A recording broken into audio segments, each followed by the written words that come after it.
Majoritatea magazinelor online se concentrează pe trafic. Dar creșterea reală vine din ce se întâmplă poate după prima comandă. Pentru că în e-commerce profitul nu este neapărat doar în prima vânzare. Este poate și în revenire. Continuăm seria Academiei E-Commerce Essentials aici la iTalks cu un subiect esențial pentru orice business online. Email marketing și retenția clienților. Și automatizările. Alături de mine este Rareș Bănescu, owner și fondator de Marketeer și Retargeting Biz, cu experiență în dezvoltarea strategiilor de email marketing și loyalty pentru magazinele online. Mi-am propus să discut cu el despre rolul email marketingului în creșterea unui magazin online, cum construiești relații, nu doar campanii, și care sunt cele mai importante lucruri pe care trebuie să le faci pentru a crește retenția și valoarea clientului. Pentru că, în final, nu este vorba doar despre câți clienți aduci, ci și despre câți revin. Vă reamintesc că puteți să faceți un lucru simplu, gratuit, dar cu impact imens pentru noi. Să vă abonați canalului nostru de YouTube iTalks și poate și să activați notificările. Astfel veți primi informații când apar episoadele noi din această serie de Academie E-Commerce Essentials și să vedeți poate și alte informații din domeniul vostru de interes. Sunt Ciobo Demeter. Haideți să începem această discuție alături de Rareș Bănescu. Rareș, mulțumesc că ai acceptat invitația noastră și bun venit pentru prima dată în studio iTalks. Salutări, Ceaba, mersi de invitație, dar o singură lucru vreau să spun, poți să-i spui de marketer, de marketeer, merge, dar spune de marketer ca să fie mai simplu și ca să fie simplu și de înțelesul tuturor. Mulțumesc de invitație. Mulțumesc, Rareș. Noi am pornit acest proiect în ideea în care să oferim practic un toolset, da? Cam tot ce are nevoie de un magazin online în momentul în care vrea să fie să pornească, fie să scaleze. Adică suntem pe cele două paliere. Magazinele mici la început de drum, respectiv medii și mari care sunt în grown-up și scale-up. Felicitări pentru inițiativă. Din perspectiva mea, din punctul meu de vedere, este ceva ce piața are nevoie. Pentru că, ca și antreprenor, nu trebuie să te oprești niciodată din învățat. Când te-ai oprit din învățat, business-ul s-a oprit din crescut. Când vorbim despre email marketing și automatizări, suntem în 2026, când, iată, avem din ce în ce mai des se vorbește despre AI și integrarea AI-ului în multe lucruri pe care facem, mai ales în zona digitală, da? Yeah. Care vine și cu foarte multe avantaje, vine și cu foarte multe riscuri, da? Dar deștept este cel care înțelege riscurile și le proiectează și folosește astfel încât să aibă rezultate pozitive și sigure. Așa este. Tu cum vezi integrarea AI-ului în contextul email marketingului și automatizărilor? Suntem în plin proces de a dezvolta agenți pe tehnologia celor de la Amazon, pe Bedrock AI și nu doar, pentru că ei pot să fie dezvoltați pe diferite modele de AI și antrenați pe diferite modele de AI și se va ajunge ca în maxim 12 luni să faci așa. Vreau o strategie de marketing, de direct marketing pentru businessul meu, pentru care lansez seria nouă de produse săptămâna viitoare.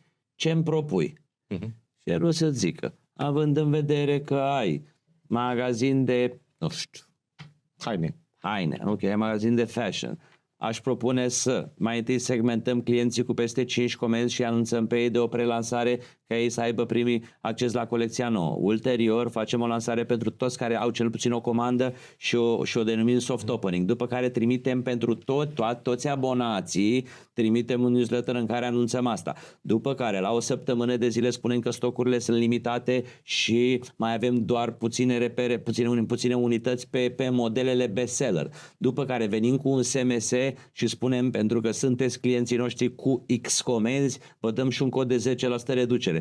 Dacă n-ai cumpărat după 3 zile, facem și un follow-up cu SMS-ul. Dacă codul încă e disponibil, nu ți-ai folosit codul, te rog să-l folosești. După o să venim și spunem, vă mulțumim, uite feedback-ul clienților și așa, mai avem doar X produse în stoc. După o să putem să dăm și un WhatsApp doar pentru anumite canale și așa.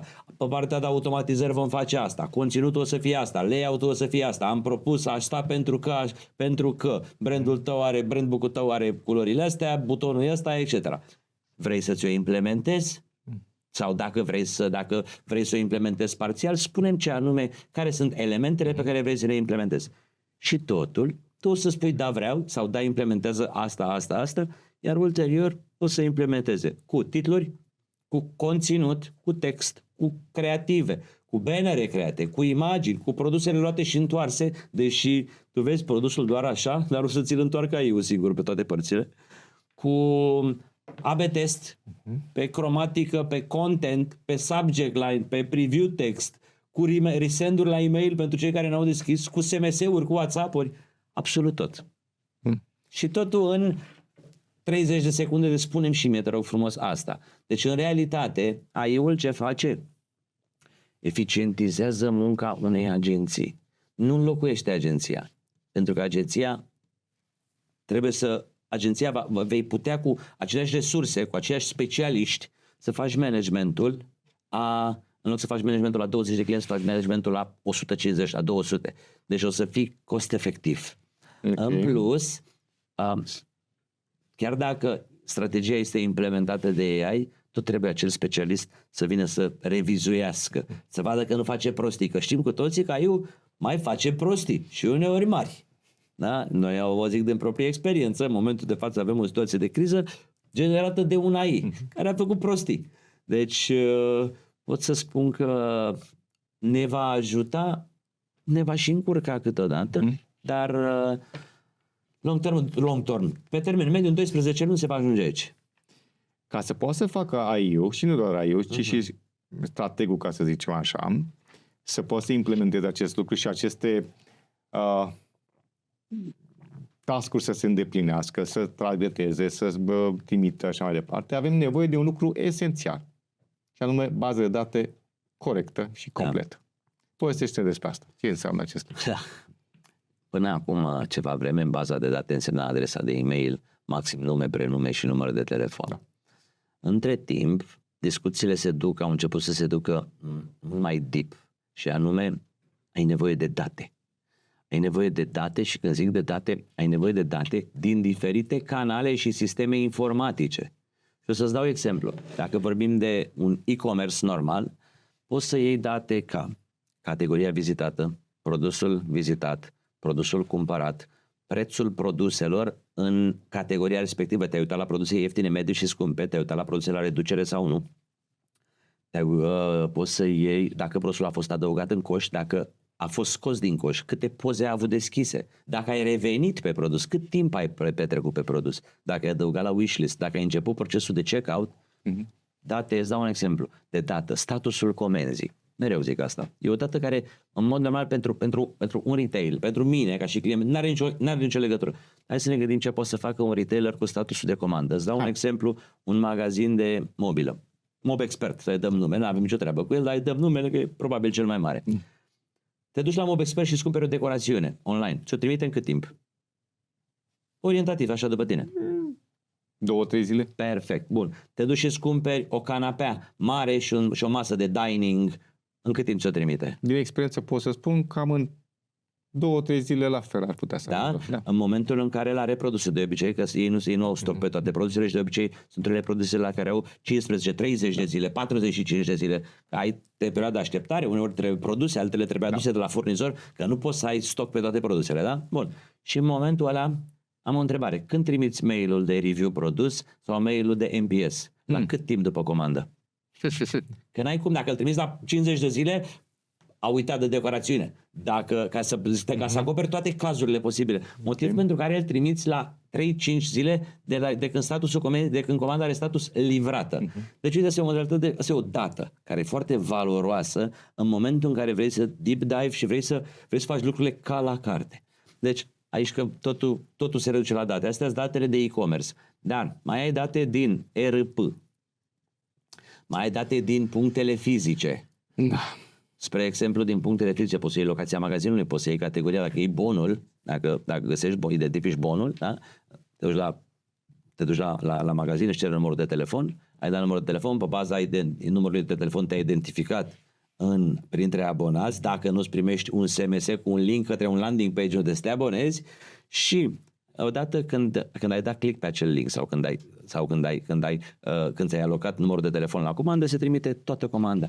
Ai magazin, ai categorie de care ai cumpărat magazinul fizic. Aplicația de mobil, câte date poți să-ți trimită locația în timp real. Dacă ai aplicație de mobil, tu ca retailer poți să ai locația clientului în timp real. Deci dacă trece prin fața unui punct fizic de al tău, poți să dai push notification. Bine, toate acestea cu opțiunile potrivite de opt-in. Bineînțeles, opt-in și cu I allow this app to track data. Dacă ai văzut că te întreabă, ești de acord ca acea aplicație să facă tracking de data, sau nu. Exact. Bun. Hai să te pun... Și mai ai propus, mai inclusiv date de la utilizator. Și îți dau un exemplu. Primești survey. Cât de mulțumit ești de produsul ăsta sau de serviciile și produsele noastre de la 1 la 6 nemulțumit, 7-8 neutru, 9-10 mulțumit. Asta înseamnă că ești passive promoter detractor. În funcție de ce răspunzi tu, mesajele vin diferit. Dacă ești promoter, îți cer ceva, dacă ești detractor, îmi cer scuze și îți oferi ceva. Adică, știi, astea sunt datele de care... Dar ce spui tu? Corectează-mă dacă nu spun ceea ce probabil că știi tu. Ca să pot să fac toate aceste lucruri, trebuie să am o foarte bună integrare între baze de date și toate sistemele. Adică nu mai merge să am un Excel cu Rareș Bănescu, adresa de email.com, număr de telefon 07110, da? Merge și aia, doar că e cu total ineficient. Ți-ar trebui să fii tu și cu încă 10 persoane ca să-l țineți mereu actualizat. Adică dacă vrei să te duci la nivelul ăsta, poți să faci și varianta asta, dar e total ineficient. Și există soluții foarte democratizate deja pentru a face pasul al doilea, al treilea și al patrulea, poate și pentru a lega toate aceste informații împreună. Noi suntem una dintre soluțiile care îți permite integrarea acestor sisteme informatice și centralizarea datelor, iar ulterior, după anumiți indicatori unici, care ar fi e-mail sau adrese de telefon, număr de telefon sau adrese de e-mail, iar apoi să clusterizezi și să segmentezi datele bazându-te pe niște parametri pe care ni-ai livrat. Bun. Aveți mulți clienți zilnic, anual și mai mulți clienți. Ne propunem ca această Academie E-Commerce Essentials să punctezi 3 lucruri esențiale pentru orice magazin online sau poți să segmentezi, că ai zis de segmentare, segmentezi pentru magazinele la început de drum, respectiv cele care sunt la scale-up. În funcție de email marketing și automatizare. Care ar fi aceste 3 lucruri? La email marketing pentru magazinele mici, primul este să trimită newslettere. Pentru că pain point-ul cel mai mare nu este să comunici. Pentru că tu când ești owner trebuie să faci câte un pic puțin din fiecare. Deci trebuie să comunici constant. Constant să trimiți, chiar dacă nu știi ce, chiar dacă nu vrei, trebuie să trimiți. Și să nu crezi că clienții tăi și abonații tăi știu produsele la fel de bine ca tine. Deci asta e o metahnă de care retailerii trebuie să scape. Deci primul este să trimită. Al doilea lucru pentru magazinele mici, din perspectiva automatizărilor, pop-up-ul de abonează-te și primești un cod de reducere, fie că e cu rata norocului sau cu choose a gift, cu scratch and win sau doar un pop-up normal. Combinat cu Welcome Series, cu mail-ul de Welcome Series în care dai acel cod și faci follow-up de 4-5 e-mail-uri în acel flow, este probabil cel mai performant flow pe care poți să-l ai. Plătești 20 de euro, 25 de euro pe abonament și îți generezi, îți convertești din trafic. Deci ăla e lucruri care e indispensabil. Chiar și în lumea în care privacy din ce în ce mai mult e în utilizat și cu pop-up blocker și toate cele. Da, bineînțeles. Deci trece și... Hai să rămâi surprins că nu doar sunt foarte puțini utilizatori care au ad blockere sau teste de pop-up-uri. Adică sunt niște modale. Deci avem să trimitem e-mail-uri. Da. Să avem aceste pop-up-uri de exemplu de abonare. Pop-up de abonare cu Welcome Series și să introducă SMS-ul în experiența clienților. SMS sau WhatsApp? SMS, aș spune SMS acum pentru că WhatsApp-ul este scump. Adică dacă un SMS costă poate și sub 3 cenți, un WhatsApp costă 10. E de 3 ori mai scump. Ok, să introducă SMS în ce? În flow-urile de comunicare. Adică să există o campanie de SMS, o comunicare pe SMS odată la un interval de timp 3 luni de zile minim sau 6 luni de zile cu clienții, cu posibili clienți sau cu clienții existenți. Pentru că denotă puțină apropiere, parcă e mai intim SMS-ul. Ok, pentru magazinele la început de drum, în zona de startup. Pentru magazinele în scale-up?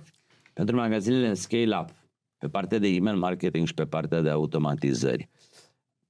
Ce poate să facă next level-ul?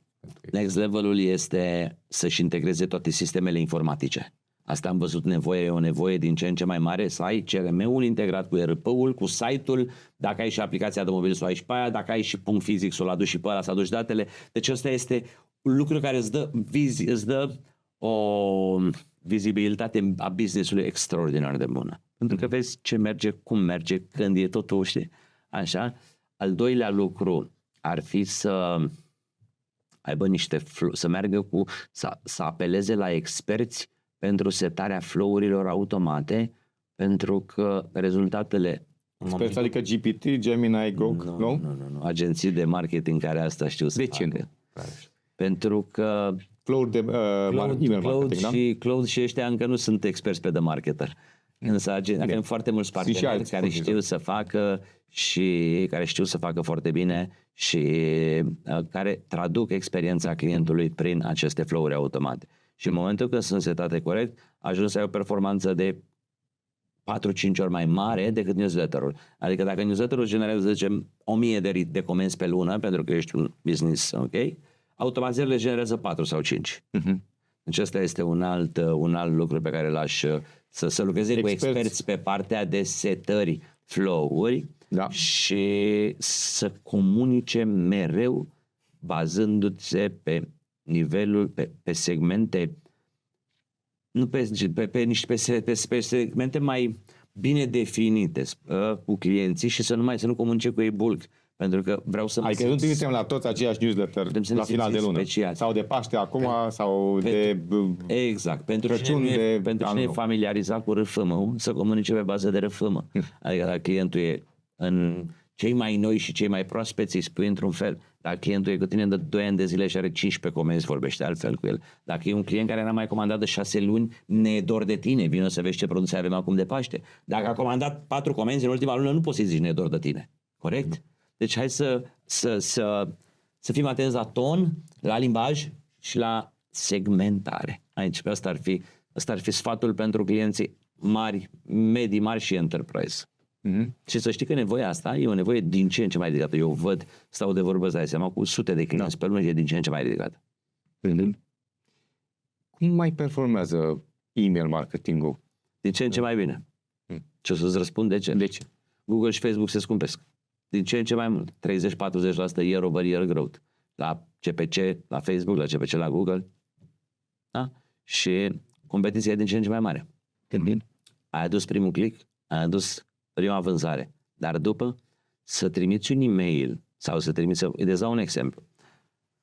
Dacă ai 100.000 de abonați și ai trimite de 100.000 de abonați cu un opt rate de 30%, deschid 30.000 cu o rată de click 10.000 de click-uri pe fiecare, 7.000 pe fiecare newsletter, 7.000 ori 12 newslettere înseamnă 85.000 de click-uri, 84.000 de click-uri, da?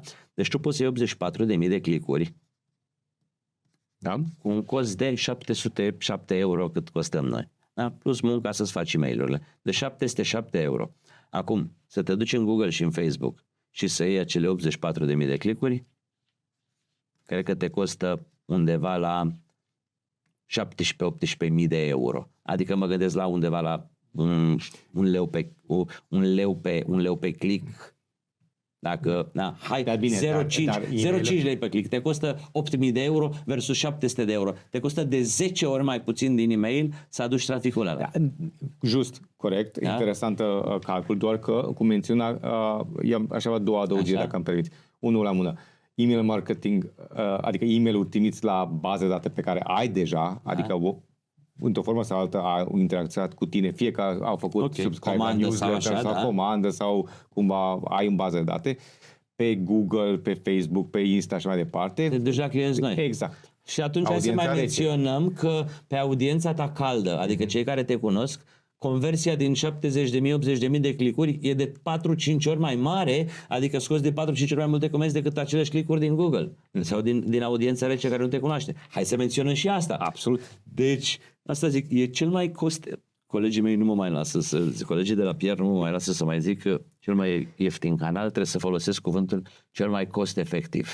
Da? Deci, nu este cel mai ieftin, este cel mai cost-efectiv canal de marketing pentru orice business Chiar dacă Pentru este orice online, business. chiar dacă este pe orice business, și orice business trebuie să comunice. Pentru că tu ca business, care e rolul tău? Să faci profit. Cum faci profit? Vânzând. Ce? Produse sau servicii. Cui? Clienților tăi. Când ai 50, WhatsApp, telefon. Când ai 50.000, n-ai cum. Decât într-un mod structurat, automat și personalizat eventual. Multe lucruri s-au schimbat în ultimii 2-3 ani. Și se vor schimba Și multe lucruri se vor schimba și unele lucruri vor apărea despre care nici nu știm că o să apară la un moment dat. Așa este. Nici nu imaginăm anumite lucruri. Dar unele lucruri, cum zice Jeff Bezos, Amazon trebuie construit de la bun început pe niște lucruri care știm sigur că nu se vor schimba. Și anume, faptul că oamenii vor diversitate de produse, check în orice Da. vor. Da. Vor livrare rapidă, Da. oricând, cu AI, agentic AI, whatever, doesn't matter. Vrem Drone repede, fără da? drone, nu vrem repede, vrem acum. Și la un preț accesibil. Da, așa. Deci acestea sunt 3 lucruri de bază pe care s-a construit Amazon. Ok. În email marketing, că AI, că non-AI, că o să avem comunicare telepatică sau prin implanturi și mai departe. Ok. Ce crezi că nu se va schimba și e bine de știut și să începem să construim? Comunicarea. Nevoia de comunicare nu se va schimba niciodată.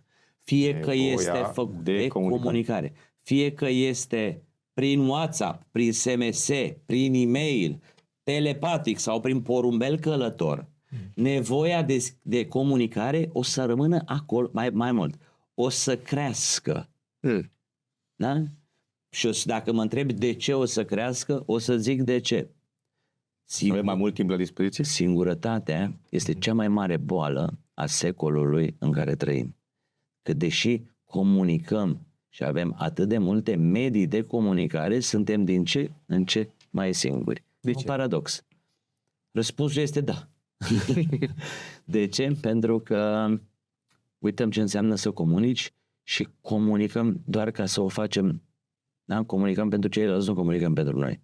Și în momentul în care începi să comunici pentru noi, că dacă vrei să comunici, am făcut cursuri de public speaking, vorbit la sute de evenimente, cred că în ultimul an. Da. Și automat am zis vreau să fac și cursuri de public speaking, să nu mai fac de râs când mă duc să vorbesc la evenimente. Și am învățat ceva de la coachul meu de public speaking. Dacă vrei să te conectezi cu audiența, trebuie să transmiți vulnerabilitate, emoție și autenticitate. Deci în momentul în care comunici bazându-te pe aceste 3 elemente, mesajul tău ajunge și este transmis. Dacă comunici doar de dragul de a comunica, cum traducem acest lucru în email marketing, care nu o să fie tu personal vorbești cu fiecare... De ce nu? Interesant, Îți mulțumesc. Deci, dezvoltă. Uite exemplu, dar se întâmplă deja asta. La ora actuală asta se întâmplă. Adică tu, prin automatizări, poți să afișezi conținut personalizat pe preferințele fiecărui utilizator. Poți să-i pui variabile de nume, de prenume, de așa. Poți să-i pui variabile de categorie vizitată, categorie din care a cumpărat sau categorie pe care sau produsele la care s-a uitat ultima oară. Salut, Ceaba! Știu că tu ești fanul iPhone-urilor portocalii, dar știu că te-ai uitat la un televizor de ăsta mare, Sony, pe care mi l-ai arătat acum, la un televizor de ăsta mare te-ai uitat, dar astăzi am pentru tine o ofertă. Am pentru tine un Kindle, da? Un Kindle care funcționează. Nu te lasă la greu. Știu, adică pot să-ți personalizez păzându-mă după cine ești, ce ai făcut, pot să mă uit în ce țară ești, pot să am limba pe țării pe care vorbești, dacă vorbim de cross-border, adică deja pot să fac chestia asta. Am văzut că pot să generez, și asta nu acum, cred că de acum un an și ceva, am verificat și a ajuns tehnologia și mai departe, pot să trimit video personalizat la fiecare client. Asta e fenomenal. Mi se pare extraordinar. Personalizat pe limba lui, cu numele lui spus de către CEO companiei. Bine, Eu am generat pentru copii genul ăsta de videouri de Moș Crăciun. Și am dat pozele copiilor, am zis numele copiilor, le-am scris și mi-au generat video cu Moș Crăciun. Filmul era același, doar că schimba anumite elemente. salut, Ian și Edith. Edith, pe cineva o cheamă Edith, dar e Edith, salut Edith. Așa era AI-ul. Uite ce frumos și mare ați făcut. Și s-a uitat pe o carte și erau pozele lor. Da. Și erau copiii mei, wow, Moș Crăciun ne-a trimis un film. Bun, ce discutam și cu Bogdan Manolea, Prietenul nostru. Da, prietenul nostru. E important ca, ok, folosim AI pe texte, pe poze, pe video, dar e foarte important, cred, și cred că brandurile trebuie să-și asume această responsabilitate, cum zicea și el, să menționeze că aceste Videouri sunt generate. Exact. În curând nu o să ne vom mai putea da seama cu ochiul liber dacă un video este generat cu AI sau nu. Eu am poze cu Jeff Bezos făcute cu AI. Un prieten de-ai mei a vrut să facă o glumă. Noi suntem cel mai mare partener Amazon din estul Europei și a făcut un film cu mine și în timp ce dau noroc cu Jeff Bezos. Adică și am poze eu cu Jeff Bezos. Adică, de asta. Și n-am putut să-mi dau seama în prima fază că nu sunt reale. Adică atât de... în curând o să ne mai dăm seama, deci cu softuri. Da. Și da, pentru că și responsabilitate socială ar trebui ca orice lucru făcut cu AI să scrie că este făcut cu AI. Spre finalul acestui episod, vis-a-vis de email marketing și automatizări, ar vrea să mai punctezi ceva ce consider că este important de reținut pentru magazinele online și nu am făcut până acum? Da, deci vreau să reiau tot ce am spus. Primul lucru este să comunicăm. Cel mai important lucru este să comunicăm. Da? Să scăpăm de o meteahnă, să scăpăm să nu credem că clienții noștri știu despre produsele noastre ce știm noi. Ok? Să nu credem că e prea mult. Ei ne vor spune dacă e prea mult, se dezabonează, ne dau reply, nu mai trimiteți. Da? Să oferim un conținut de calitate, să încercăm să rezolvăm o problemă, să nu vindem ce vrem noi, să vindem ce au ei nevoie, așa, ce au clienții noștri nevoie și să automatizăm procesele de marketing, să includem SMS-ul în comunicare și da, de ce nu să includem și WhatsApp-ul în comunicare. Astea sunt bottom lines cu care fiecare retailer, fiecare companie care vinde servicii ar trebui să rămână și să le implementeze, pentru că there is only one way. Eu cred că 2026, mai ales în era AI-ului, ar fi bine să cumva să integrăm în gândirea noastră, mindset-ul nostru, să orice lucru pe care să facem, să punem câte o cărămidă în plus la acel lucru. Cred că e important pentru fie că este e-commerce, fie că este B2B, da? Generare de lead-uri, și anume încrederea, să câștigăm, să menținem și să întărim. Să avem o relație bună, da, sunt de acord cu asta prin comunicare și să, cum ai zis tu, e important să știm că un lucru care probabil că nu se va schimba niciodată este nevoia de a comunica cu oamenii. Doar canalul se poate schimba. Sau telepatic, ai văzut că Elon Musk lucrează la Neuralink, să ne implementăm un link undeva pe aici și apoi să controlăm lucruri cu puterea minții. Adică... Am văzut acest lucru în filmele de science fiction. Și nu suntem departe. Și poate de care vine. Dar și mulțumesc tare mult pentru că ai fost alături de noi și mulțumesc că ne-ai dat aceste informații. Sunt importante. Dragilor, mulțumesc că ați fost alături de noi în acest episod din Academia E-Commerce Essentials. Email marketingul e foarte important să înțelegeți că nu este doar un canal. Este modul prin care rămâneți relevant pentru clienții voștri, dincolo de prima interacțiune. Dacă v-a fost utilă această discuție, acest episod, vă invităm să rămâneți aproape de iTalk și de ce nu să faceți un lucru foarte simplu. Abonați-vă la acel canal de YouTube pe care ați văzut acest filmuleț. Probabil că s-ar putea să găsiți și alte episoade deja publicate sau cu siguranță că vom publica și alte episoade la fel de interesante ca cea de astăzi cu Rareș Bănescu. Mulțumesc că ați fost alături de noi. Sunt Ciobo Demeter. Ține minte, conversația continuă, iar deciziile bune apar când adevărul devine clar. Mulțumesc că rămâneți alături de noi.